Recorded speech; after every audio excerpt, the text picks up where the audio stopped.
Have you ever looked at how China's government works and thought, wait, this is kind of confusing? You see these constitutions that sound familiar, but the way power actually flows is a whole different story. So if you really want to understand how this global superpower is run, you've got to look past the official diagrams. You've got to uncover the hidden structure. Let's get into it. Okay, so take a look at this. This is the Great Hall of the People in Beijing. It's this massive, imposing building where China's legislature, the National People's Congress, gets together. And if you read the country's constitution, this is where the buck is supposed to stop. This is supposed to be the heart of state power. And it's not like this is some hidden detail. I mean, the Constitution is super clear about it. It says, right there in black and white, the National People's Congress is the highest organ of state power. That's the official story. But, is that really how it all plays out in the real world? Does all the power truly flow from this one legislative body? As you've probably already guessed, there is way more going on behind the curtain. So first up, let's just take a look at the official structure, the system of government as it's laid out on paper, according to the state constitution. Now, when you look at this chart, it probably seems, kind of familiar, right? At the top, you've got the legislature, the National People's Congress. And then underneath, you see the other parts of government it's supposed to be in charge of. The state council, which is sort of like a cabinet, the courts, the military. It looks pretty standard, like a government flowchart you'd see for a lot of countries. And this brings us to the most important point of this whole thing. To truly get how China is governed, you can't just stop with this one chart. You absolutely have to see a second one that shows you what's really going on. So now it's time to pull back that curtain and look at the political structure as it's actually put into practice.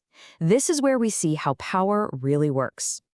And boom, here it is. On the left, that's the chart we just saw, the on-paper version. But on the right, that's the reality. See that massive red box that just appeared at the very top? The Communist Party. In the real power structure, the party isn't just a participant, it sits above everything else, directing all those state institutions we saw in the first chart. Now, this isn't some secret. The Communist Party's own constitution makes its role totally explicit. It says the party commands the overall situation. That phrase is the absolute key to understanding the whole system. The state serves the party, not the other way around. So, if the party holds all the real power, we have to ask, what exactly is the party? How is this massive and dominant organization actually put together? Well, think of the party like a giant pyramid. Down at the base, you've got over 2,000 delegates in the party congress. They elect a smaller central committee of a few hundred people. That committee then elects an even smaller Politburo of about 25. And from that group, an even more elite body is chosen, leading all the way up to one single leader at the very top, the general secretary. Power just gets more and more concentrated the higher up you go. And at the absolute peak of that pyramid, the final decisions for a country of over 1.3 billion people are made by just 7 individuals. These 7 people form the Politburo Standing Committee, or the PSC. You can think of them as the ultimate board of directors for the entire country. Each one of them has a huge portfolio, running the government day-to-day, overseeing the legislature, managing propaganda, enforcing party discipline, you name it. But the final say rests with them as a group, led by the general secretary. Okay, so we know the party is in charge. But what are the actual mechanics of that control? How does a political party actually direct the entire machinery of a state? The main mechanism is a system of concurrent posts.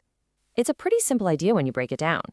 The most powerful people in the party are also given the most powerful jobs in the state. By interlocking these roles, you ensure that the person running a state institution is always a top party leader, which pretty much guarantees the party's will gets carried out. And this is exactly how it works in the real world.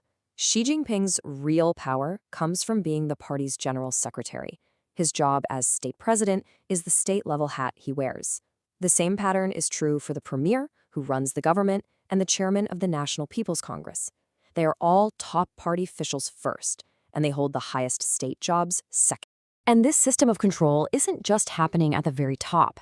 It goes all the way down into every level of society. The party has committees inside government ministries, courts, state-owned companies, universities, even in some private companies. This makes sure the party's oversight and direction are present just about everywhere. Okay, so we've seen the 2 charts, and we've seen the mechanism of control, but let's connect the dots. What are the real-world implications of all this? Why is this distinction so incredibly important? Well, the biggest difference really comes down to this. Many political systems are built on the idea of a separation of powers, where different branches of government can check and balance each other's power. In China's system, you have a fusion of power. The Communist Party isn't a check or a balance on anything. It's the single leadership core that directs all the branches at the same time. So, to wrap it all up, when you're looking at China, remember the Communist Party is the ultimate authority. The government and legislator, they're the instruments for putting the party's decisions into action. Real power is packed into that tiny 7-member standing committee, and there are no formal, independent bodies to check its authority. Now, this unique structure means decisions can be made incredibly fast, and it allows for really long-term strategic planning. But it also concentrates a staggering amount of authority in the hands of a very, very small group of people. And that leaves us with one final question to think about.